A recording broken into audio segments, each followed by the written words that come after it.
Bismillahirrahmanirrahim. Assalamualaikum warahmatullahi wabarakatuh.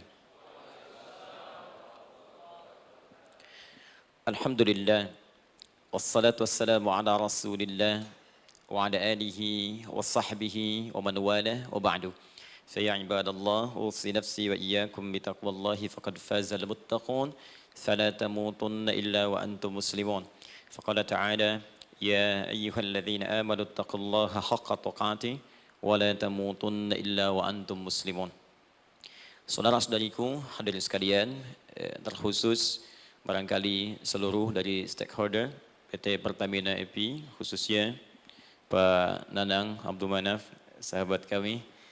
Beliau sempat bersama di Libya dulu, 3 tahun terakhir tidak berjumpa. Alhamdulillah, semoga beliau dan jajaran semuanya disehatkan oleh Allah Subhanahu wa taala. Pak Alfian, Pak Khalid, ya, dan seluruhnya dan hadirin sekalian tanpa kecuali, saya bermohon pada Allah Subhanahu wa taala semoga kita senantiasa dirahmati, diberkahi dan dimudahkan oleh Allah Subhanahu wa taala. Alhamdulillah, kita baru saja menunaikan salat zuhur berjamaah. Semoga salat kita diterima oleh Allah Subhanahu wa taala. Ada 2 hal yang paling penting tentang salat ini yang ditekankan dalam Al-Qur'an. Pertama, kenapa salat begitu penting ditunaikan? Karena ia akan menjadi pembeda antara Khalik dengan makhluk. Jadi kalau kita ingin bedakan Tuhan dengan hamba, maka di antara titik penting perbedaannya, kata Allah langsung itu terletak pada aspek ibadah, khususnya salat.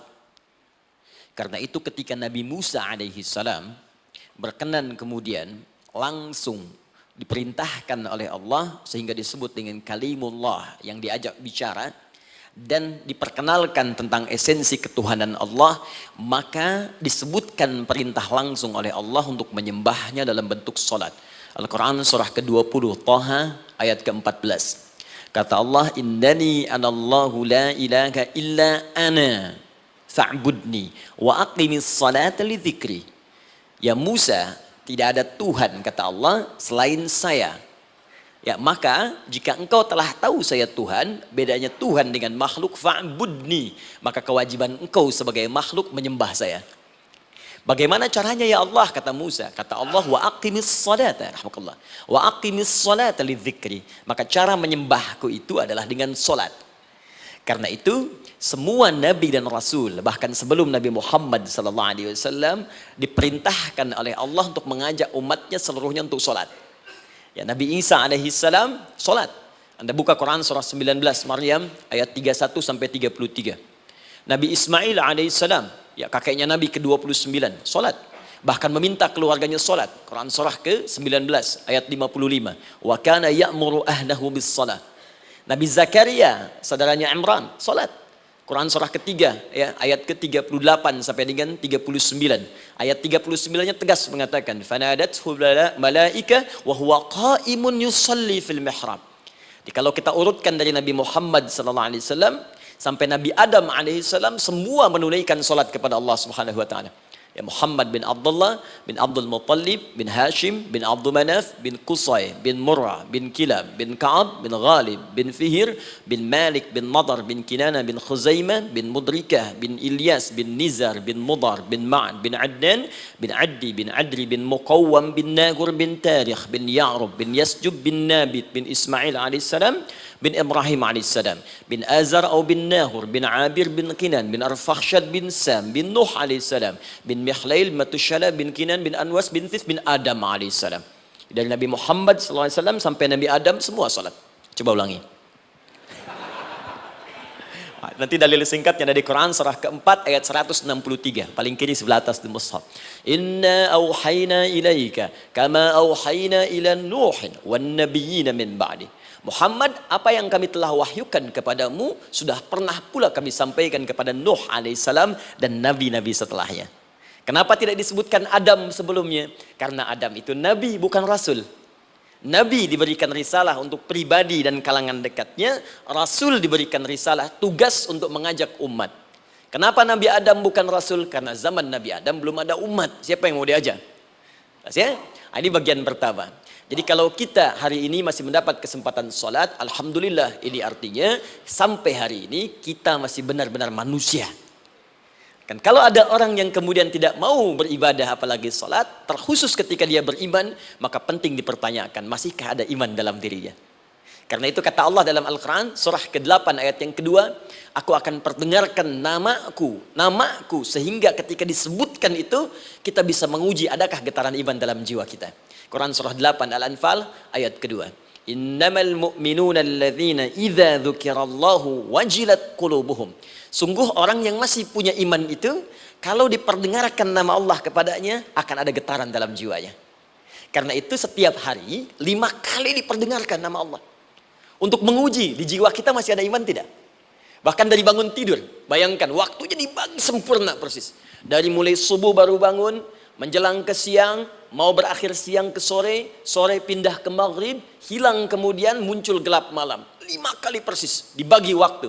Diperdengarkan untuk menguji. Kira-kira setelah subuh siang masih ada nggak iman? Sore masih ada nggak? Ya Allahu Akbar, Allahu Akbar.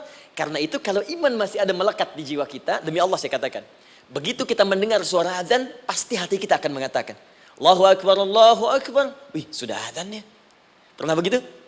Ya, walaupun mungkin setelah selesai, La ilaha illallah, baru azan, belum qomat. Ya, itu normal, gak apa-apa. Yang penting iman masih ada. Nah, ini menunjukkan ada getaran dalam jiwa. Satu itu. Yang kedua, ini yang jarang dimanfaatkan teman-teman. Jadi seringkali sholat dimaknai pada ibadah formal bagian pertama saja. Adapun yang keduanya, ini yang jarang digali. Padahal sekali saja dalam sehari, itu 5 kali Allah menunggu kita. Ternyata sholat itu satu-satunya wasilah ibadah yang disebutkan dalam Al-Quran untuk langsung memohonkan semua kebutuhan yang kita rasakan. Bahkan sebelum kita diminta sholat, itu kalimat pertamanya bukan ibadahnya. Kata Allah, kau punya masalah apa? Sedang butuh apa? Sedang punya problem apa? Buka Quran surah kedua Al-Baqarah ayat ke-45 sampai 46. Paling kanan pertengahan di usad. Wasta'inu bis-sabri was-salah. Perhatikan kalimatnya, indah sekali. Ya Allah menempatkan salatnya bagian kedua. Kata Allah, wasta'inu, hei hambaku. Jika kalian punya persoalan dalam kehidupan, maka perhatikan kalimatnya baik-baik. Wasta'inu, mintakan solusinya kepadaku. Jadi kalau sedang punya masalah, bukan bikin status. Gak akan selesai. Sedang eksplorasi minyak, gak keluar-keluar, bikin status. Duh, susah sekali yang ngebornya. Gak akan selesai. Jalan macet, bikin status. Jakarta macet, ya gak akan selesai. Ya, apa yang harus dilakukan kata Allah? Jika Anda beriman kepadaku, yakin denganku, maka wasta'inu, punya persoalan minta kepada Allah. Caranya bagaimana? Satu, bisabri, terima dulu masalah itu, jangan dikeluhkan. Kaidah lain muncul, karena mustahil saya akan titipkan persoalan kalau tidak Anda mampu mengatasinya. Kaidah Quran surah kedua ayat 286, kita hafal ayatnya. La yukallifullahu nafsan illa usaha. Perhatikan kaidahnya. Allah tidak mungkin menguji seorang hamba di luar batas kemampuannya. Jadi kalau kita sedang punya ujian di rumah kah, pekerjaan kah, kehidupan sosial kah, sebesar apapun ujian itu kata Allah, memang karena Anda yang sanggup. Kalau nggak sanggup gak akan diuji. Di ujian itu berbanding lurus dengan kemampuan. Mustahil seorang hamba diuji di luar batas kemampuannya. Jadi kalau Anda sekarang pun sedang punya masalah sebesar apapun, kata Allah, memang cuma kamu yang sanggup, yang lain tidak. Maka jangan mengeluh. Jangan Anda katakan, ya Allah, why me? Kenapa saya? Kata Allah, why not? Memang kamu yang mampu. Yang lain tidak. Nah, ketika Anda bisa menerima itu dengan sabar, baru datang kalimat kedua. Wassalah. Kemudian datang tunaikan sholat dan mintakan solusi kepadaku lewat sholat. Ya, sedikit ya. Lihat sini. Saya berikan sedikit uraian Al-Quran. Saya boleh menulis sini? Boleh ya? Ibu, maaf, agak jauh. Ibu kelihatan ini? Oh, belum saya tulis. Bagaimana bisa kelihatan? Luar biasa. Cuma di Pertamina, belum ditulis udah kelihatan. Maaf, lihat sini. Wasta'inu. Baik, ya. Saya ingin sedikit sekali. Ini redaksi Quran itu indah sekali diksinya. Wasta'inu. Lihat sini. Kata Allah, jika Anda punya persoalan dalam hidup, maka mintakan solusi. Terima dulu masalahnya dengan sabar, karena kita dipercaya oleh Allah. Gini, cara memahaminya. Allah aja percaya dengan kita. Masa kita nggak percaya diri? Allah yakin dengan kita, kita mampu. Masa kita nggak yakin? Terima dengan sabar. Kemudian wassalah, mintakan solusinya lewat salat. Kata perintahnya dibuka dengan kalimat wasta'inu. Kalau kita ingin rubah kata perintah ini, fi'il amr ingin dirubah ke dalam bentuk permohonan, minta. Maka rubah kalimatnya menjadi nasta'in. Lihat, nasta'in. Baik. Wasta'inu, kata Allah, kalian punya persoalan, ayo minta solusi padaku. Terus kita pengen minta, ya Allah, kami ingin minta. Maka dalam bahasa Arab, kalau kita ingin merubah kalimat ini ke dalam bentuk permintaan, kita katakan nasta'in. Saya tanya pada Anda, pernah nggak dalam sholat kita mengucapkan kalimat nasta'in? Ada? Masih ingat? Baik, apa kalimatnya? Iyyaka na'budu wa iyyaka nasta'in. Perhatikan, iyyaka na'budu wa iyyaka nasta'in. Iyyaka na'budu, iyyaka, ya Allah, engkau perintahkan aku untuk ibadah. Maka sekarang aku ibadah, sholat. Hanya kepadamu saja. Kan kata Allah, kamu sholat. Terus kita katakan, iyyaka na'budu. Sekarang kami sholat, ya Allah. Nama lain sholat itu ibadah. Kalau kita ibadah, na'budu. Dari mana tahunya nama lain sholat ibadah? Quran surah ke-20 ayat ke-14.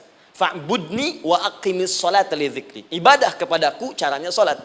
Maka saat sholat kita katakan, iyyaka na'budu. Ya Allah, engkau perintahkan aku untuk ibadah. Sekarang aku ibadah. Wa iyyaka nasta'in. Dan sekarang aku sedang punya persoalan, ya Allah. Aku punya masalah. Aku punya problem. Dan aku yakin hanya engkau yang pasti akan menyelesaikannya. Ketika Anda mengatakan, iyyaka nasta'in, perhatikan hadis qudsinya. Hadisnya qudsi. Ya. Al-Imam Al-Bukhari meriwayatkan, Imam Muslim meriwayatkan, An-Nasai meriwayatkan dari sahabat Abu Hurairah radhiyallahu taala anhu. Ada lagi yang dari sahabatnya Anas bin Malik. Perhatikan kalimatnya.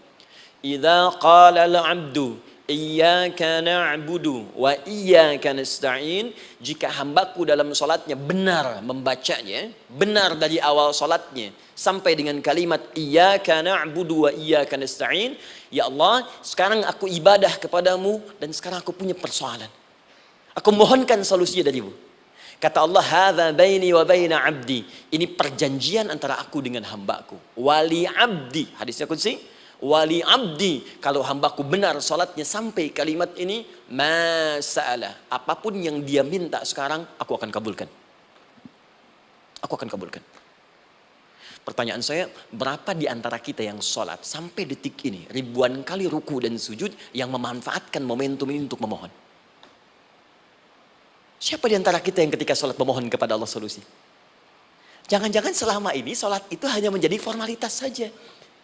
Takbir, ruku, sujud, salam, selesai. Takbir, ruku, sujud, salam, selesai. Padahal Allah sudah menunggu, hambaku, kamu itu punya masalah apa? Makanya setiap waktu dibagi 5 supaya hidup kita ringan. Subuh ke zuhur punya masalah, zuhur salat. Begitu kita mohon, tuntas masalah itu. Zuhur ke asar punya persoalan, asar salat. Dijawab oleh Allah, tuntas persoalan itu. Karena itu semua nabi dan rasul, bahkan orang soleh, ketika punya persoalan dalam hidupnya, even itu hanya menulis karya ilmiah, maka mereka akan memulai dengan sholat dan minta kepada Allah Subhanahu Wa Taala. Teman-teman kenal Nabi Zakaria? Bagus. Baik, di sana belum tulis, sudah kelihatan. Sini kenal Nabi Zakaria, alhamdulillah.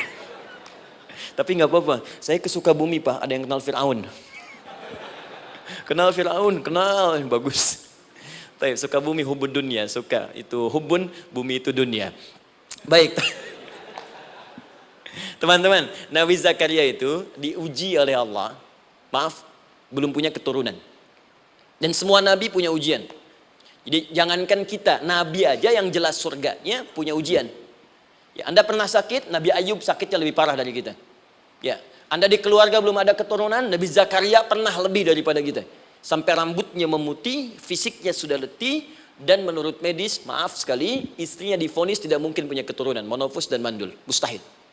Secara klinis gak mungkin, secara medis tidak mungkin.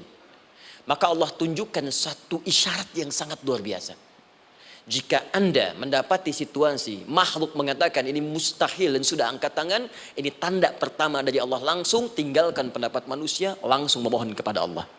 Maka turunlah beritanya di Quran surah ketiga Ali Imran ayat 38 sampai 39. Paling kanan sebelah atas di mushaf. Sekarang perhatikan kalimatnya, saya mau sambungkan dengan Al-Fatihah tadi. Hunalika da'a Zakaria rabbah.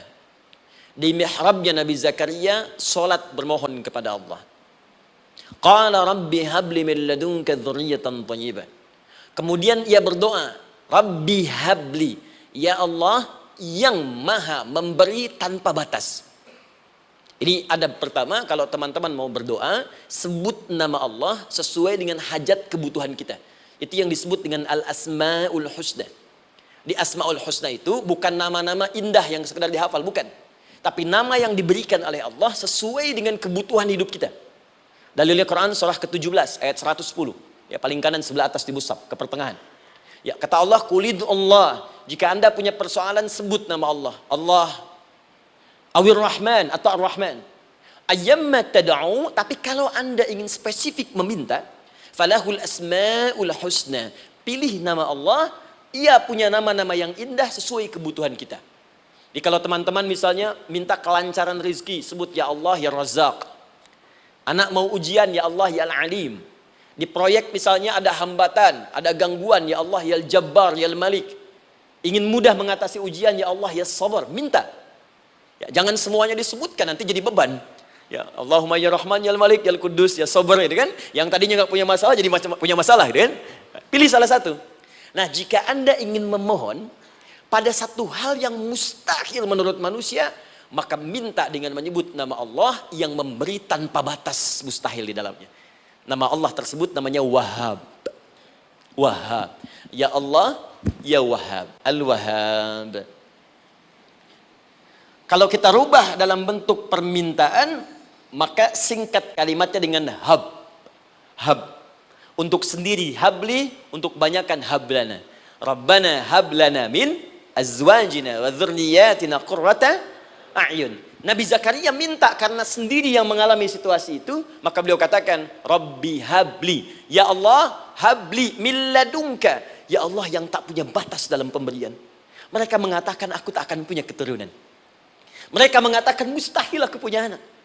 Dan aku yakin kau memberi batas tanpa memberikan pemberian tanpa batas. Aku mohon darimu saja. Darimu saja. Dzurriyyatan thayyibah, keturunan-keturunan terbaik. Innaka sami'ud du'a. Engkau pasti mendengar doa saya. Kalau pada yang maha memohon saja, maha mendengar saja tidak mengabulkan, lantas kepada siapa lagi aku mesti minta? Tapi poinnya bukan itu. Poinnya adalah ini disampaikan oleh Nabi Zakaria dalam keadaan sedang sholat. Mesti berdiri dalam sholatnya. Dalam bahasa Arab berdiri disebut dengan qaimun, qaim, berdiri. Sedang sholat disebut dengan yusalli. Perhatikan ayat 39-nya. Fanadathul malaikatu wa huwa qaimun yusalli fil mihrab. Maka seketika ketika doanya selesai dipanjatkan, sholatnya belum selesai. Doanya selesai dipanjatkan, seketika datang malaikat menyampaikan, kamu dapat kabar gembira, Anda akan punya anak, bahkan namanya langsung diberikan oleh Allah, Yahya, artinya hidup. Yang mustahil menurut manusia, lahir dari rahim seorang perempuan yang divonis monopos dan mandul, kata Allah, bagiku yang gak ada yang mustahil. Jadi dan hidup dia. Kapan itu terjadi? Masih sholat dan belum selesai dalam sholatnya, dalam keadaan berdiri.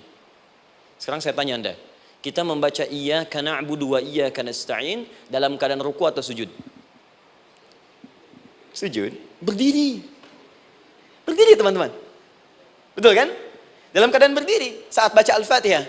Iyyaka na'budu wa saat kita mengatakan wa iyyaka nasta'in, Allah balik bertanya, apa yang kamu butuhkan? Nabi Zakaria itu sholat dulu baru minta. Kita umat Nabi Muhammad karena keutamaan nabinya, sebelum sholat dah ditunggu. Butuh apa? Mau minta apa? Karena itu saya ingin katakan, ayo manfaatkan momentum sholat ini. Jangan sekedar kita kemudian tunaikan formalitas, tapi kita tidak mendapatkan keuntungannya. Ayo, semuanya. Dari mulai takbir sudah ada doa. Ruku ada doa. Bahkan sujud kita bisa perbanyak dalam bahasa hati kita untuk memohon kepada Allah Subhanahu Wa Taala. Jelas sampai di sini? Baik. Mudah-mudahan insya Allah doa kita dikabulkan oleh Allah Subhanahu Wa Taala. Ini baru mukaddimah, kita belum mulai. Ini pengantar. Tema kita hari ini tentang Al-Quran. Dan mudah-mudahan kita diberikan insya Allah kelancaran untuk bahasan kita.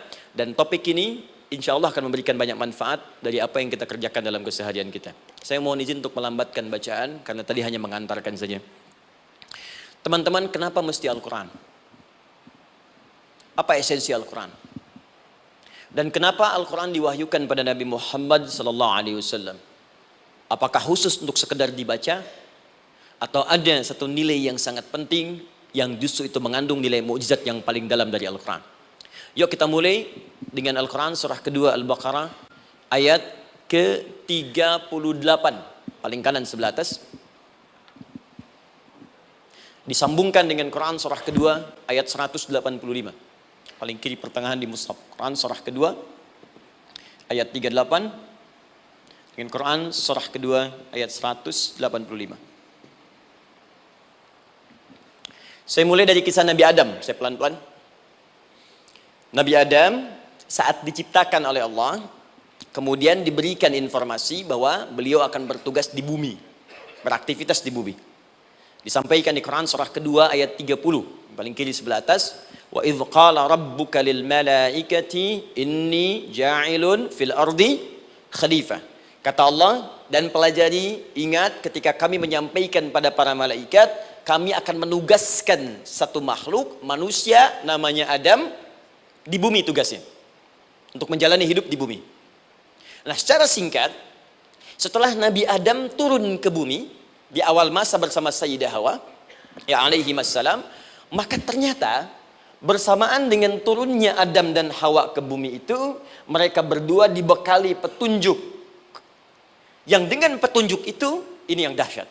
Allah jamin semua aktivitas hidupnya, dari mulai yang sederhana sampai yang kompleks, pasti jika diikuti petunjuk ini, dia akan senang menjalaninya dan akan tenang mendapatkan hasilnya. Ya, perhatikan kalimatnya. Quran surah kedua ayat 38. Fokus. Qul nahbitu minha jami'a. Kata Allah, sekarang tiba saatnya. Adam, Hawa, turun kalian ke bumi. Kalau setan kita tinggalkan aja ya. Ini kita bahas Adam dulu. Turun kalian semua ke bumi. Fa imma ya'tiyannakum minni huda. Maka nanti sejak kalian tiba di bumi itu, aku akan turunkan satu petunjuk disebut dengan hudan namanya. Hudan. Fokus.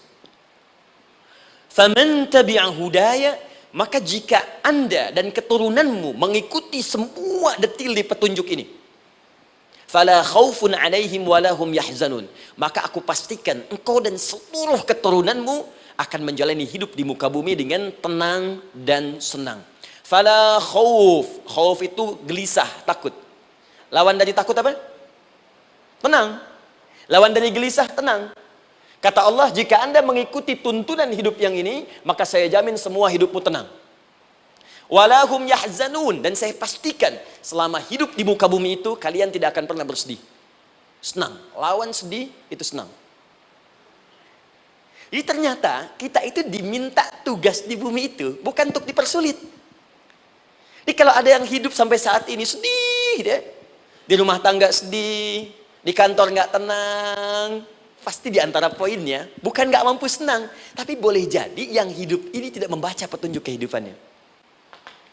Anda kerja di perusahaan, teman-teman ada yang di Pertamina, ada yang di yang lain. Kalau Anda nggak ikuti petunjuk, kan pekerjaan tidak akan berlangsung dengan nyaman, kan? Kalau Anda nggak ikuti aturannya, bagaimana bisa mengerjakan petunjuk itu dengan nyaman? Maka apalagi hidup yang kompleks, kata Allah, sejak Adam saya turunkan, sudah ada petunjuk kehidupan, saya namakan dengan hudan. Anda ikuti petunjuk ini, maka langsung jaminan dari Allah, semua yang Anda jalani dalam hidup, pasti saya jamin senang dan tenang. Petunjuk ini disebut apa? Hudan. Nah, agak cepat. Di setiap masa, Nabi Adam selesai hidupnya, generasi kemudian berkembang, datang lagi Nabi Nuh, sampai ke Nabi Muhammad SAW. Perhatikan baik-baik. Setiap berganti generasi akan turun hudan sesuai dengan kebutuhan masyarakatnya pada saat itu. Baik, Nabi Musa menerima kitab apa namanya? Nabi Musa Taurat. Taurat disebut hudan dalam Al-Quran. Muncul Nabi Musa, kitabnya disebut Taurat. Perhatikan baik-baik. Tahukah teman-teman ketika Taurat disebutkan dalam Al-Quran? Buka Quran surah ke-17. Ya, ayat yang kedua. Wa ataina Musal kitaba. Kami berikan kepada Musa kitab. Lihat. Wa ja'alnahu hudan li bani Israil. Dan kitab yang kami berikan itu, yang disebut Taurat, Ali Imran ayat yang ketiga. Wa anzalat Taurata wal Injil. Kami berikan Taurat kepada Musa. Nah, saat Allah turunkan Taurat itu, hudan li bani Israil. Isi Taurat ini adalah petunjuk kehidupan khusus untuk Bani Israel saja. Umatnya Musa. Jadi kalau umat Nabi Musa mengikuti petunjuk hudan, Taurat ini, kata Allah, saya jamin semua hidupnya tenang dengan senang. Nabi Isa turun Injil. Injil disebut hudan dalam Al-Quran. Dan yang terakhir, saya cepat karena waktu kita terbatas. Ketika Allah menurunkan Nabi Muhammad SAW dan dipilih sebagai Rasul, maka saat yang bersamaan beliau pun diberikan petunjuk untuk umatnya. Dan dahsyatnya, petunjuk itu pun disebut dengan hudan. Buka Quran surah kedua, ayat 185. Syahrul Ramadan alladzi unzila fihi al-Quran. Di bulan Ramadan itu, kata Allah, saya turunkan Al-Quran. Kenapa saya turunkan Al-Quran? Hudal linnas. Saya jadikan Quran ini sebagai petunjuk, pedoman hidup linnas, bukan terbatas untuk satu komunitas, tapi untuk seluruh manusia sampai kehidupan berakhir. An-nas disebutkan 241 kali dalam Al-Quran, menunjuk pada semua manusia tanpa kecuali. Ini bedanya Al-Quran dengan kitab sebelumnya. Taurat hanya untuk kalangan tertentu saja. Jadi selesai nabinya, selesai kitabnya. Injil hanya kalangan tertentu saja. Nabinya selesai, selesai kemudian misinya. Tapi Al-Quran tidak. Ini kalimat pertama langsung dari Allah. Walaupun nabinya wafat, tapi karena Al-Qurannya didesain oleh Allah untuk seluruh manusia sampai kehidupan berakhir, maka pasti Al-Quran itu di setiap masa akan mampu dijadikan pedoman dalam kehidupan. Jadi prinsip pertama, ketika Allah menurunkan Al-Quran, sebenarnya tujuan utamanya bukan sekedar dibaca. Tapi di dalamnya itu ada petunjuk hidup, Pak, Bu. Dan yang buat, yang menciptakan kita. Bukankah Anda kalau ingin memperbaiki sesuatu akan datang kepada penemunya, penciptanya? Anda punya handphone, ada masalah, kan datangnya ke counter handphone. Anda punya mobil, ada persoalan, bukankah datangnya ke dealer? Sekarang kita ingin tahu persoalan hidup kita. Ingin tahu gambaran hidup kita. Ingin tahu misi dan visi hidup kita. Kemana kita kemudian bertanya? Pada pencipta kita. Nah, kata Allah, ketika saya utus manusia pertama kali ke bumi, saya sudah turunkan bagaimana cara menjalani kehidupannya. Dan ternyata berita baiknya untuk kita diberikan oleh Allah satu petunjuk utuh, langsung disebutkan, isinya disebut dengan Al-Quran. Jadi dari Al-Fatihah sampai dengan An-Nas, dia bukan bacaan biasa. Semua di dalamnya ada petunjuk kehidupan kita dari mulai bahkan dalam kandungan sampai kita wafat kepada Allah Subhanahu wa taala. Kalau diikuti petunjuk ini, langsung turun jaminan dari Allah. Hidup kita pasti akan tenang dan nyaman. Saya bacakan cepat ya. Tapi nggak usah ditulis, nanti kalau teman-teman agak terlambat mengikutinya, Anda buka kembali rekamannya, Anda boleh runtutkan kembali. Saya baca cepat saja, dan ini insya Allah Anda hanya akan temukan dalam Al-Quran. Nanti saya berikan rahasia di akhir sebelum kita akhiri.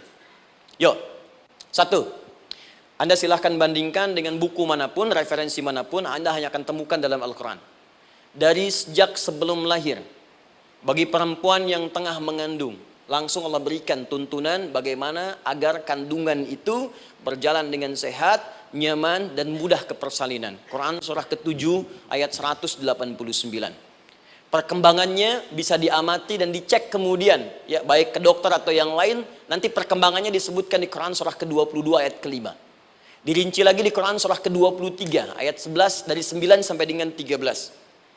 Kemudian mulai terlahir, dari lahiran diberi petunjuk oleh Allah. Nih, berikan ASI maksimal 2 tahun. Kalau ingin berhenti sebelum 2 tahun boleh, begini caranya. Quran surah ke-2 ayat 233. Dari sampai usia 2 tahun menjelang balik, kata Allah berikan 4 pendidikan dini. Ini turunannya disebutkan 1, 2, 3, 4. Jika Anda ajarkan ini, maka anak ini akan tumbuh. 1, dekat dengan Allah. 2, dijamin taat pada orang tuanya. 3, dia akan baik dengan lingkungannya. Dan 4, dia akan bertahan dalam kebaikan sampai dia dewasa. Quran surah ke-31 ayat 13 sampai dengan 19. Usia 7 tahun. Ya, mulai dia balik misalnya, dia akan mulai belajar.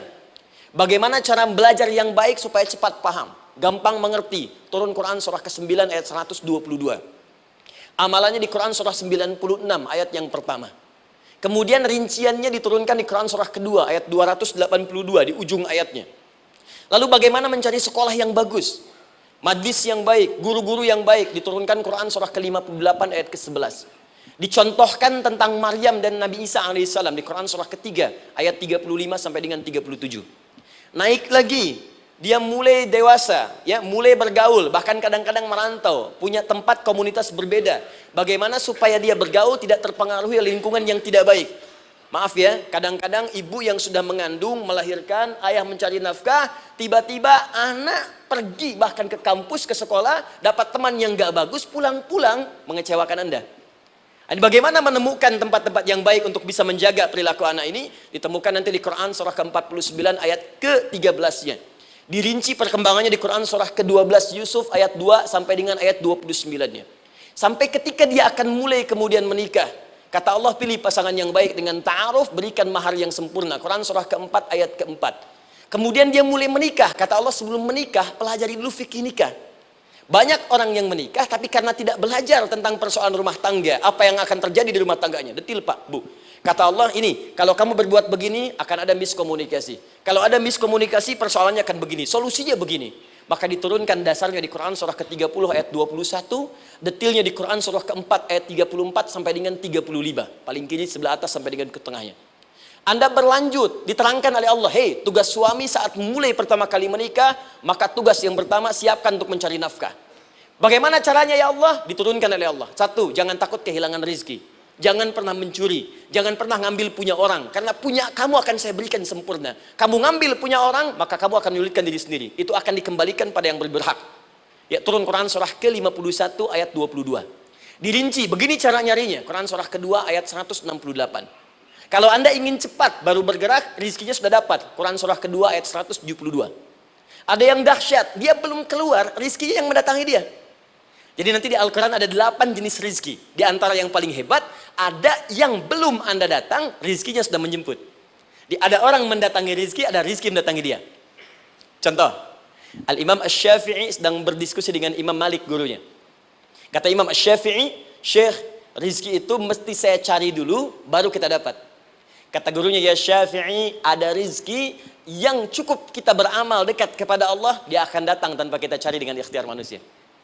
Kata Syafi'i, mustahil. Kata Quran kan kita kerja dulu, baru datang. Kata Imam Malik gurunya, kamu yang belum sampai, kita amalkan ini, rizki datang. Maka berhenti sampai di situ, Imam Syafi'i pamit, di jalan tiba-tiba, beliau mendapati ada panen anggur, Pak, Bu. Terus dipanggil sama yang punya kebun. Ya, pemuda katanya, sini. Mau bantu nggak? Kalau kamu bantu, kami berikan anggurnya.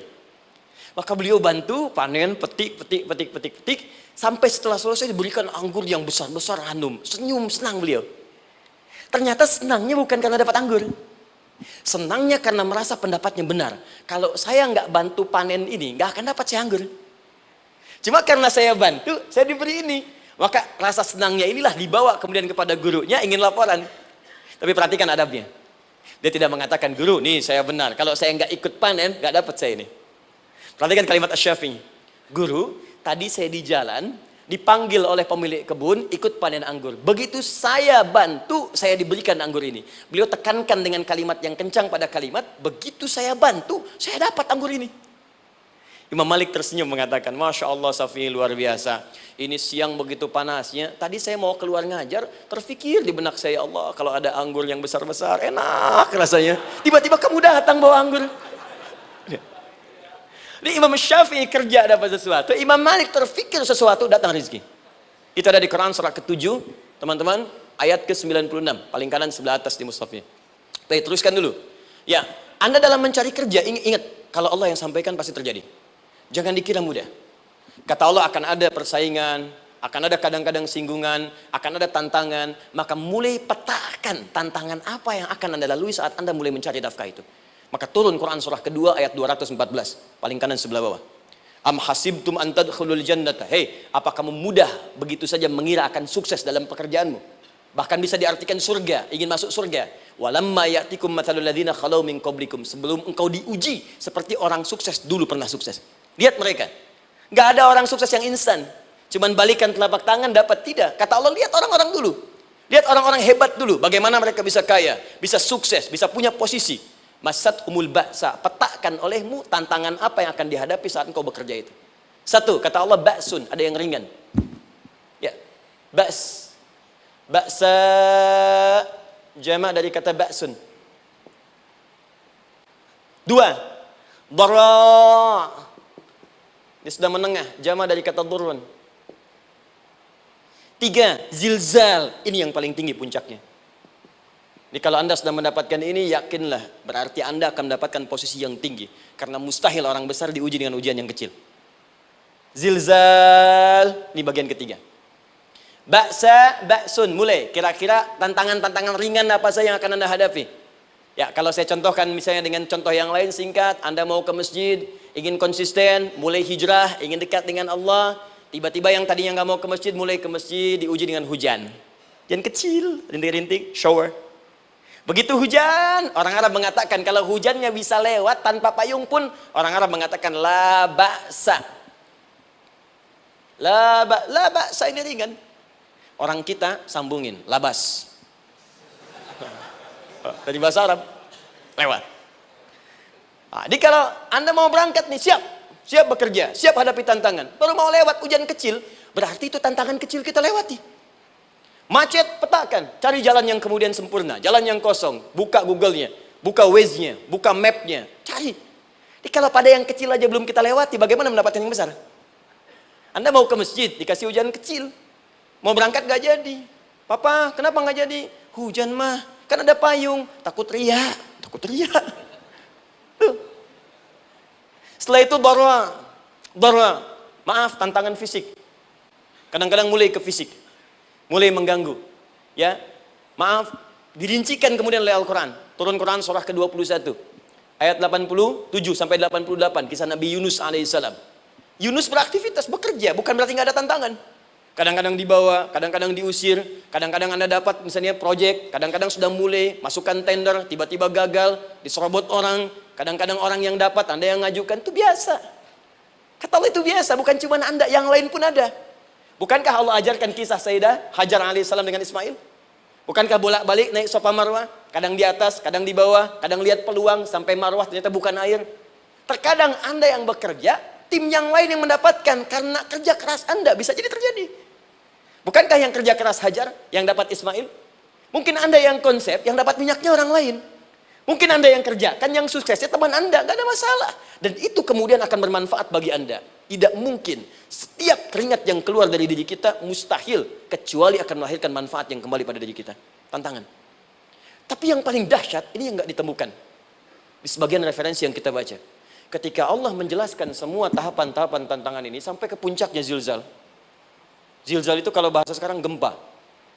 Ada ujian yang menggoncang hati kita. Ketika Anda kerjakan, ya Allah, tantangannya dahsyat. Kenapa mesti saya, ya Allah? Kok nggak selesai-selesai, ya Allah? Itu wajar, teman-teman, itu biasa.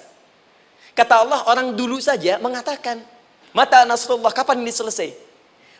Berbahagialah kalau teman-teman sudah mendapatkan tantangan puncak yang paling tinggi ini. Ini artinya Allah sedang mempersiapkan Anda menjadi orang besar di kemudian hari.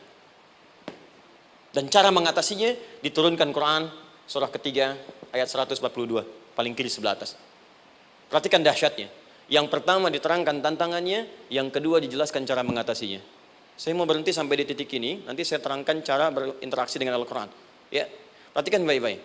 Kata Allah, jika kelak engkau sudah bisa memetakan tantangan ini, maka siapkan solusi untuk mengatasinya. Ayatnya dibuka dengan kalimat yang sama persis. Saya pernah sampaikan teori ini di dua perusahaan besar di Indonesia. Yang pertama, ada satu perusahaan, karena ini direkam saya nggak sebutkan perusahaannya, perusahaan otomotif besar, sedang turun gratis, kemudian juga ada inflasi yang tinggi. Terus saya terangkan teori Quran. Dia praktekkan berhasil, Pak. Padahal saat itu saya presentasi di depan non-muslim. Non-muslim. Sales-salesnya se-Indonesia dikumpulkan, saya bedah tentang ini. Dan mereka berhasil. Sampai sekarang naik lagi. Yang kedua sama, ini direkturnya juga non-muslim. Tapi nggak apa-apa, kita diskusi. Dan mau mendengar teori ini. Dan praktekkan, naik. Ya, dulu di satu perusahaan minyak juga. Sedang turun, karyawan semua dikumpulkan. Lalu kita bahas tentang ini, kita terangkan.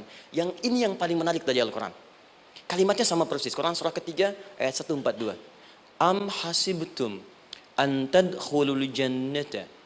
Apa Anda duga akan begitu mudah mendapatkan kesuksesan dalam hidup. Tolong fokus baik-baik. Jangan selalu mengartikan jannah dengan surga. Karena asal kata jannah itu artinya kesuksesan, kebahagiaan yang belum tampak. Surga, kenapa disebut dengan jannah? Karena itu puncak kebahagiaan kita yang belum nampak sekarang. Ya, saya kasih rahasia ya. Ini antara kita saja nih. Kalau ada kata jim dengan nun di depannya, itu pasti tidak nampak. Tersembunyi. Apapun tambahannya. Ya, misal, jin kenapa disebut dengan jin? Karena memang ketika diciptakan, dia tidak tampak. Tersembunyi.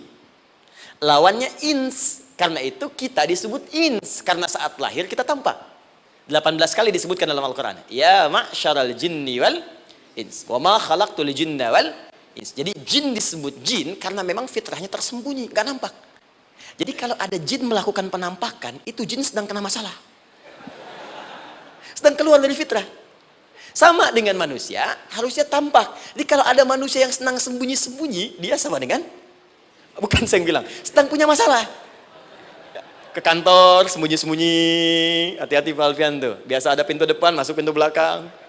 Suami di rumah, buka WA, sembunyi-sembunyi. Bu, hati-hati tuh. Pulang lewat pintu belakang, berarti sedang punya persoalan dalam hidup. Setiap ada jim dengan nun, pasti tersembunyi. Ibu punya janin, rahim, dalam rahim ada janin. Kenapa disebut dengan janin? Jim, nun, ya, nun. Karena sosok itu belum nampak dalam pandangan kita. Nanti kalau sudah lahir, baru tampak. Jannah, kenapa disebut jannah? Karena belum tampak dalam pandangan kita. Nanti kelihatan. Karena itu dalam Al-Quran, kata jannah itu tidak dikhususkan dengan surga. Tidak dikhususkan dengan surga. Kadang-kadang menunjuk aspek kesuksesan yang belum tampak. Anda mau ngubur minyak, minyaknya belum tampak. Belum kelihatan. Anda mau kerja, ya hasilnya kan belum tampak, baru ikhtiar sekarang. Karena itu orang Arab disebut kaya kalau mereka mendapatkan kebun yang tak tampak sebelumnya. Kebun anggur, bukan kurma, kalau kurma banyak. Kebun anggur, ada apel, ada jeruk, sampingnya ada sungai-sungai, disebut dengan jannah. Ya, kalau punya unta, nggak kaya di Arab, biasa. Karena yang kelihatan padang pasir, unta, hitam, merah, biasa. Tapi kalau sudah punya kebun anggur yang sulit di padang pasir ada kebun, itu baru disebut kaya. Karena itu orang Arab kadang mengartikan jannah dengan aspek kesuksesan yang belum tampak. Diartikan dengan kebun anggur, kebun apel, dan macam-macamnya. Perhatikan. Am hasibtum an tadkhulul jannah. Apa Anda duga ingin sukses itu begitu mudah? Sukses jadi tidak. Walamma ya'lamillahu alladhina jahadu minkum wa ya'lamas sabirin. Perhatikan baik-baik. Sebelum Allah memastikan pada diri Anda, terdapat dua hal yang paling utama untuk mengatasi tantangan tadi. Satu, jahadu. Kesungguhan. Serius. Jadi kalau mau sukses, mesti serius. Kerja serius. Cintai pekerjaan Anda. Ya, belajar anak-anak serius. Pastikan belajar dengan serius.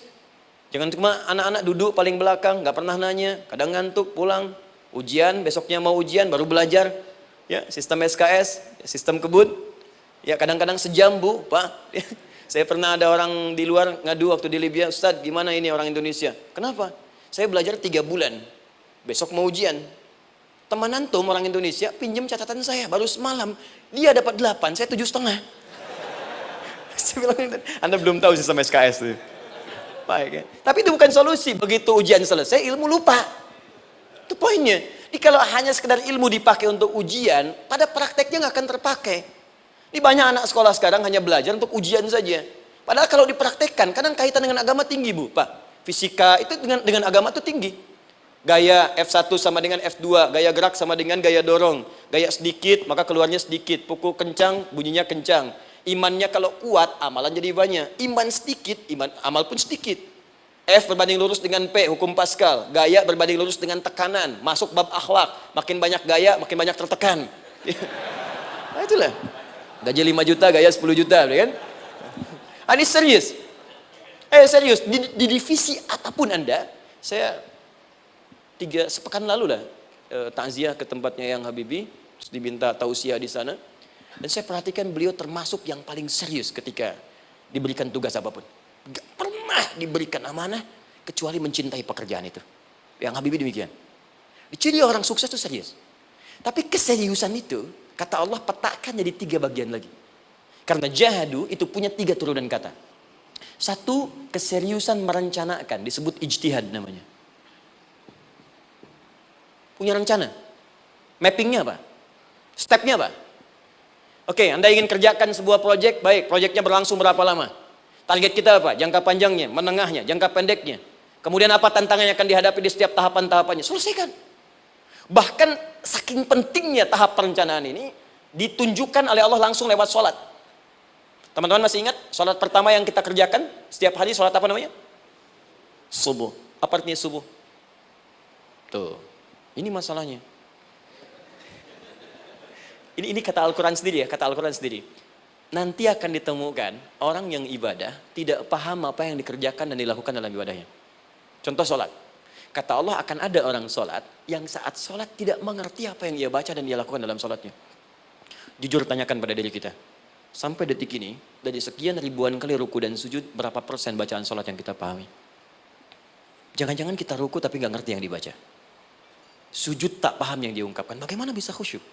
Mustahil. Maka kembali ke sini. Kenapa sholat pertama itu disebut dengan subuh? Teman-teman, ternyata semua nama sholat dari subuh sampai isya, plus bacaan dan gerakan dari takbir sampai salam, itu bukan sekedar gerakan semata. Semua ada artinya, ada maknanya. Dan diajarkan oleh Nabi langsung. Subuh disebut dengan subuh. Ada 2 kata. 1, fajar. Quran surah ke-17 ayat 78. Inna Qur'an al-fajri kana mashhuda. Kedua, subuh di surat At-Takbir. Was-subhi idza tanaffas.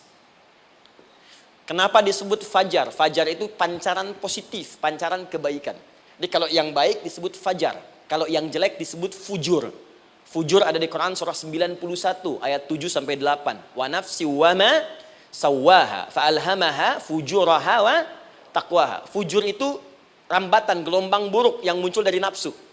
Ya, ditembuskan ke elemen tubuh kita. Misal gini. Tiba-tiba pengen marah. Ya, di tubuh kita mengatakan melotot, maka ini ada pancaran di hati kita nyambung kemudian ke mata. Ini rambatan dari sini ke mata disebut fujur namanya. Mau ke tangan pukul, masuk ke tangan. Itu rambatannya disebut fujur namanya. Ya. Yang baiknya disebut fajar. Ya, misal saya ingin sholat, tiba-tiba hati mengatakan sudah azan, merambat ke kaki, cepat melangkah.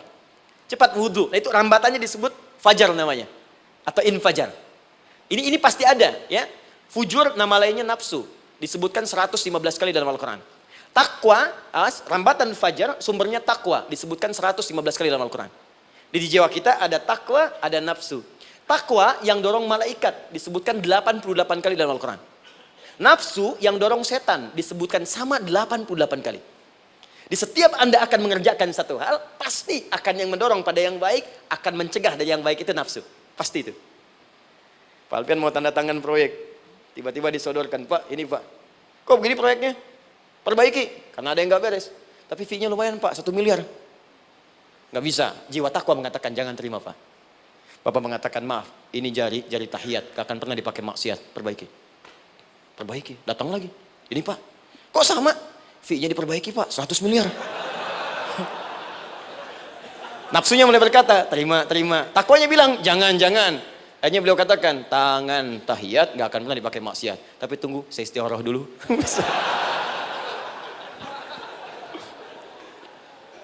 Nah, waktunya, ini salatnya disebut fajar. Kenapa disebut fajar? Karena saat kita tidur, terus dengar suara azan, Allahu Akbar, maka memancar dari iman kita, rambatan untuk merespon suara itu. Bangun kita untuk menunaikan salat.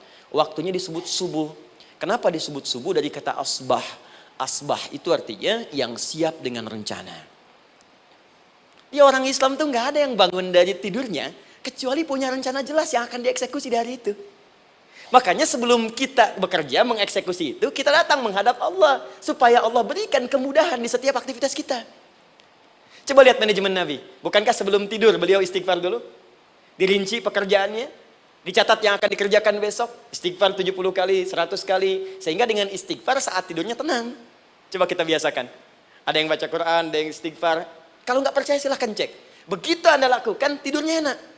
Besoknya rencana itu sudah siap. Makanya ketika bangun, siap jam 7 mau kemana, jam 8 ada di mana, jam 12 kerjakan apa. Sebelum mengerjakan itu, datang kepada Allah, sujud, ya Allah, saya punya rencana ini tolong mudahkan. Begitu caranya. Itu yang disebut dengan subuh. Nah, sekarang kembalikan peta hidup kita mau seperti apa ke depan. Ijtihad. Yang kedua, kalau sudah jelas konsepnya, visinya sudah ada, maka jihad. Yang kedua jihad. Jihad itu eksekusinya, aksinya, actionnya, perjuangan fisiknya. Rencananya apa? Tahajud malam nanti. Bismillah. Jam berapa? 2:30. Baik, yuk kita mulai rencanakan. Eksekusi rencananya. Bagaimana cara kita bangun 2:30? Pasang alarm. Jam berapa alarm dipasang? 3 kali. Pertama 1:30, kedua 2 kurang 1/4, ketiga jam 2 lewat 1/4. Baik. Alarm pertama untuk mematikan alarm kedua. Alarm kedua matikan alarm ketiga. Ketiga siap-siap. Baik. Siap bangun. Jihad. Awas, ini penting ya, jihad itu jangan dipersempit maknanya kepada situasi peperangan saja, tidak. Banyak jihad itu luas sekali medannya. Karena jihad itu perjuangan fisik. Dan maaf sekali, dalam konteks perang pun bukan menyerang orang. Tapi membela diri saat diserang. Di Islam itu bukan agama ekspansi. Cek di sejarah, nggak ada Islam menyerang. Yang ada itu membela diri saat diserang. Atau saat orang lain dizalimi dan kita diminta untuk terlibat, kita membantu. Ini bukan dalam konteks sekarang yang banyak dibincangkan. Tembak orang, bom orang, nyerang orang. Bukan. Itu waktu kejadian bom Tamrin itu pertama, saya di Lampung posisinya. Itu begitu meledak, duar. Pertanyaan pertama Pak di Majelis Taklim, Ustaz, apakah bom di Jalan Tamrin termasuk jihad fisabilillah? Saya bilang, Pak, sependek pengetahuan saya, jihad fisabilillah itu jihad di jalan Allah, bukan di Jalan Tamrin. Kaidahnya beda. Nah, misal mencari nafkah itu jihad. Cari nafkah jihad. Quran surah keempat ayat 34, paling kiri sebelah atas.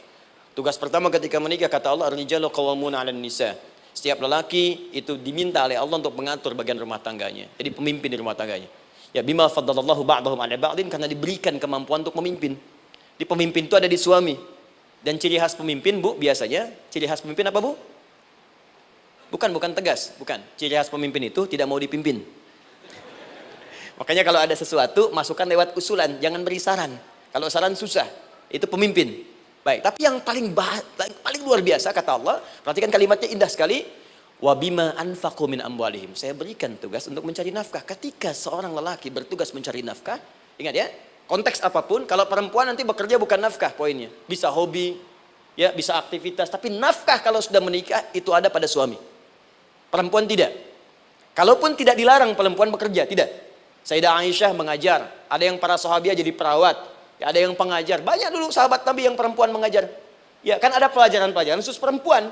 Ya, ada bagian perawat, ada dokter. Ini kan yang ngandung perempuan, masa yang perisa laki-laki?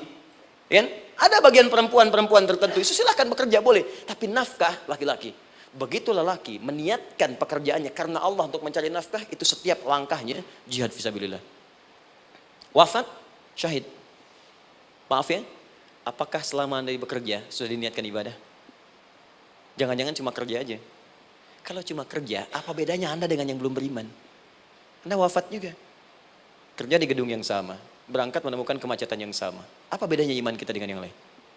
Satu, kita pasti wafat, pasti pulang. Dan kita nggak bisa pilih, ya nggak bisa pilih.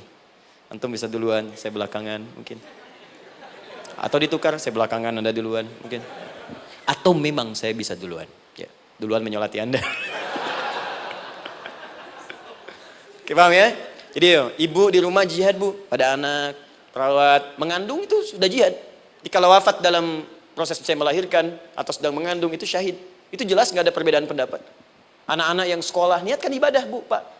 Mohon maaf ya, mesti ada bedanya. Iman kita di rumah mesti itu terpancar kepada anak-anak. Ajarkan mereka sekolah yang baik. Pilih sekolah yang mengajarkan sholat, mengajarkan baca Quran. Sekarang banyak kok. Fisikanya bagus, Qurannya bagus, kimianya bagus, sholatnya juga bagus. Cari, kalau bisa dunianya bagus, akhirat bagus, kenapa hanya pilih dunia saja? Siapkan, itu jihad. Terakhir, tidak mudah mengeksekusi ini, pasti ada tantangan yang ketiga, namanya mujahadah. Mujahadah. Tantangan mengatasi gejolak jiwa. Kadang-kadang malas, capek, ya, belum eksekusi dilakukan, sudah berdebat pada yang tidak penting, sehingga tidak menghasilkan kesimpulan. ragu-ragu, khawatir, maka atasi semua itu. Turun Quran surah kedua ayat 216.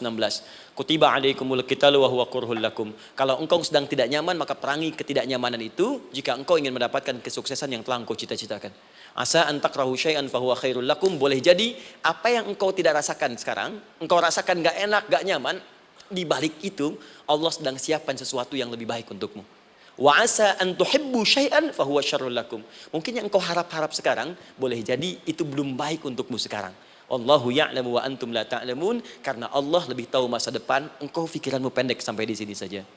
Maka teman-teman sekalian, kembalikan lagi, tidak pernah Anda akan temukan dalam Al-Qur'an kecuali bimbingan hidup yang semuanya nyata. Silahkan cek. Itu baru pekerjaan. Belum ibu di rumah, ibu capek merawat anak, kadang mengeluh, kadang nangis. Turun Quran surah ke-17 ayat 23. Kadang-kadang ada beda pendapat dengan suami, Quran surah ke-4 ayat 34 sampai 35.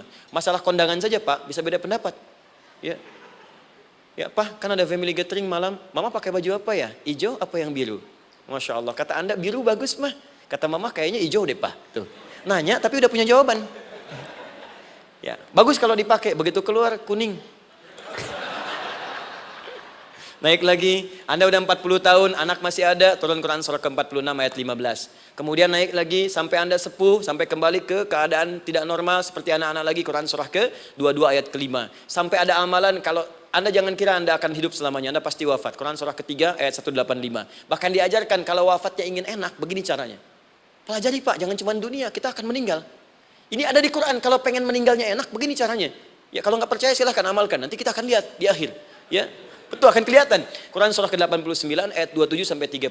Kalau kalian nggak pelajari ini, silahkan kata Allah, saya berikan yang ini yang kedua sambil dipukulin malaikat. Quran surah ke-8 ayat ke-50. Sampai di alam kubur dijelaskan, kalau nanti Anda wafat, Anda pindah ke alam kubur, kalau ingin di kuburnya terang, nyaman, banyak rezekinya, lakukan amalan Quran surah ketiga ayat 169 sampai 172. Tapi kalau Anda abai, Anda akan seperti Firaun dulu. Setiap pagi sampai petang ditampakkan neraka. Quran surah ke-40 teman-teman sekalian disampaikan oleh Allah langsung ya, dari ayat 45 sampai 46 ya. Sampai terjadi kiamat disampaikan Quran surah ke-75. Sampai dihisab, ada yang masuk surga tanpa hisab, Quran surah kedua ayat 25. Ada yang masuk neraka tanpa hisab. Ada. Kan yang kita tahu surga aja, masuk neraka tanpa hisab ada. Quran surah 18 ayat 99 sampai dengan 100. Sampai disebutkan surga yang paling indah nomor 1 bersama Nabi dan orang-orang soleh. Jadi kalau Anda masuk sini, tetangga Anda semua Nabi. Ya, depannya Nabi Ibrahim, belakangnya Nabi Musa misalnya, samping kirinya Nabi Yusuf, ya, samping kanannya Nabi Muhammad SAW. Itu cuma 3 golongan, orang soleh, para syuhada, orang-orang jujur dalam kehidupan dunianya. Jadi kalau Anda jadi pekerja yang jujur, taat kepada Allah, Anda berpotensi masuk surga bersama semua Nabi dan Rasul yang pernah diutus. Ya. Baik, itu ada di Quran surah ke-4 ayat ke-69. Ada yang kedua di taman surga, Quran surah ke-51 ayat 15 sampai dengan 18. Ada yang surga seluas langit dan bumi, Quran surah ketiga ayat 133 sampai 134. Ada yang neraka yang biasa, ya, sebiasa-biasa nerakanya kebakar juga. Quran surah 4 ayat 56. Tingkat paling tinggi neraka jahanam untuk 2 golongan, munafik, ingat, munafik dan kafir. Jadi kalau Anda pun muslim, jauhi perbuatan munafik. Karena munafik akan mengantarkan langsung ke dalam neraka jahanam. Quran surah ke-4 ayat 140. Mana yang tidak ada? Mana yang tidak ada di Quran? Semua ada. Bisnis ada, ya, birokrasi ada, diplomasi ada, mengajar ada, ilmu ada. Karena itu saya mau tutup, jika kita ingin benar mengeluarkan petunjuk ini, seperti orang dulu pernah melakukannya, maka kata Allah melalui lisan Rasulullah, turun Quran surah ke-29 ayat ke-45. Satu ini aja kita kerjakan, insya Allah ini akan beda kita rasakan. Utslu ma uhya ilaika minal kitab. Jika kalian kemudian hidup di muka bumi, maka keluarkanlah bimbingan dari Al-Quran sesuai dengan kebutuhan kita secara tematik. Utslu itu dari kata tilawah. Tilawah itu baca, pahami, amalkan. Karena itu setiap kita baca Al-Quran, di sampingnya pasti ada yang menerjemahkan supaya kita paham. Betul kan? Ketika ada yang baca Al-Quran, di sampingnya ada siapa? Ya, sari tilawah kan? Baik, sari tilawah itu bahasa Indonesia. Ya, sari, sebetulnya tilawah saja. Tapi mungkin saat yang menerjemahkan dulu pertama di Indonesia, namanya Bu Sari. Karena itu disebut sari tilawah. Ya, kalau Adi mungkin ada tilawah gitu kan? Nah, jadi teman-teman, caranya begini. Anda keluarkan sesuai kebutuhan. Enggak semua ayat Quran mesti kita kaji. Kalau mau dari awal dari akhir, bagus. Kalau baca silahkan. Hatamkan, Nabi juga hatamkan. Tapi kalau Anda ingin ambil sesuai passion kita. Anda pebisnis, kenapa enggak mengeluarkan ayat bisnis di Quran? Teman-teman yang diperminyakan, keluarkan ayat-ayatnya ada. Quran surah At-Tur, surah 52 itu. Keluarkan. Ya, wal bahrul masjur. Dan jika Anda akan melakukan eksplorasi di laut, carilah laut yang punya, nih kualifikasi begini. Yang di bawahnya ada endapan tanah yang melahirkan api, kata Allah tuh. Itu potensial ada minyaknya. Kalau yang kerja di batu bara, turun Quran surah Fatir, surah 35, ayat 27 sampai 29. Ini jenisnya. Ada yang kelihatan dari jauh, ada yang harus digali, ada yang kelihatan dari jauhnya kelihatan hijau, ada kelihatan menghitam. Disebutkan langsung. Ada. Kenapa nggak Anda turunkan dalam bentuk-bentuk tematik yang itu bagian kita? Ada yang pokok, ada yang spesifik. Yang pokok tentang sholat, karena semua orang sholat. Tentang ayah. Anda jadi ayah berapa tahun? Kenapa nggak dikeluarkan di Quran ayat-ayat tentang ayah? Kenapa nggak dikeluarkan di Quran ayat-ayat tentang ibu? Jangan jauh-jauh dulu bicaranya. Tentang belajar. Nah, nanti eksekusinya kalau mau cepat buka kitabnya Al-Imam Al-Bukhari. Ada kitab hadis, saya akhiri, yang dikarang oleh Al-Imam Al-Bukhari dan sangat populer. Apa nama kitabnya? Kalau hafal saya kasih hadiah. Apa kitab Imam Al-Bukhari yang populer? Ya.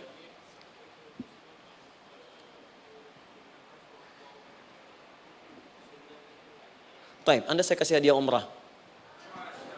Taib. Insyaallah. Januari awal, insyaallah ada yang kami hadiahkan umrah dari atlet peraih Asian Games. Ya, Anda boleh ikut nanti. Ya, ada juga saya senang saya cinta dengan bangsa ini. Jadi ada peraih Asian Games medali emas yang kemarin, itu akan kita berangkatkan umrah semua peraih medali emasnya. Nanti gelombang pertamanya bulan Januari. Ya, 2020 nanti sekitar 3 bulan lagi, insyaallah Anda nanti akan mengikuti.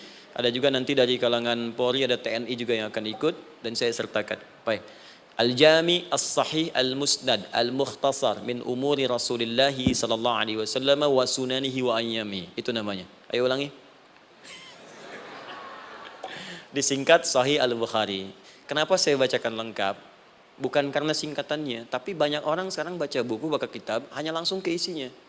Padahal setiap ulama ketika menuliskan judul kitabnya, itu pasti ada petunjuk di dalamnya.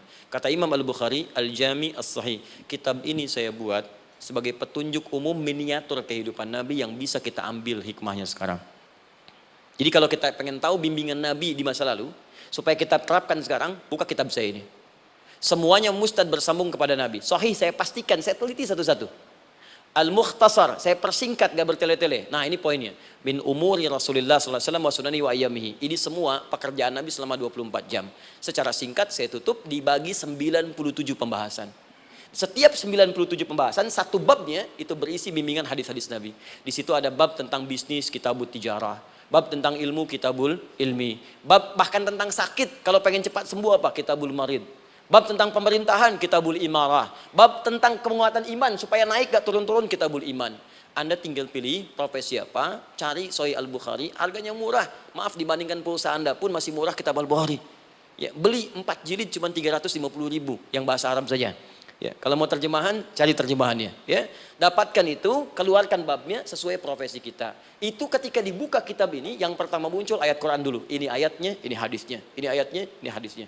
Teman-teman gak usah baca semuanya, keluarkan passion Anda apa, di situ belajar. Sebulan saya belajar ini, besok saya pindah lagi. Sebulan topik ini, besok ke topik yang lain lagi. Saya kira insya Allah kalau itu kita terapkan dengan baik, maka Al-Quran akan hidup dalam seluruh aktivitas kita dan mudah-mudahan keberkahan akan diturunkan oleh Allah Subhanahu Wa Taala. Ya, tidak cukup dengan amin, mulai dulu. Ya, mulai dulu, petakan dulu, eksekusi dulu. Saya kira itu yang saya sampaikan. Anda punya hak dan kewajiban, hak Anda sudah dapatkan dan kewajiban kita semua untuk kembali beraktivitas. Saya mengucapkan terima kasih atas undangan dari pihak Pertamina untuk Anda seluruhnya.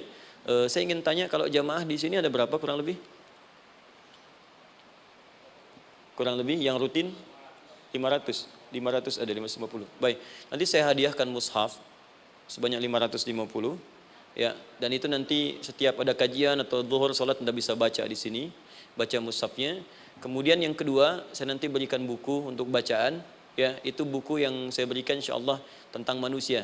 Jangan-jangan selama ini kita jadi manusia, kita tidak tahu mau kemana kita. Ya, itu saya keluarkan dari Al-Quran langsung, seperti apa Allah menerangkan tentang kemanusiaan kita.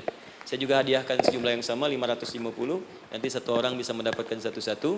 Dan terakhir barangkali, mau hafal Quran? Oh mau, baik. Alhamdulillah.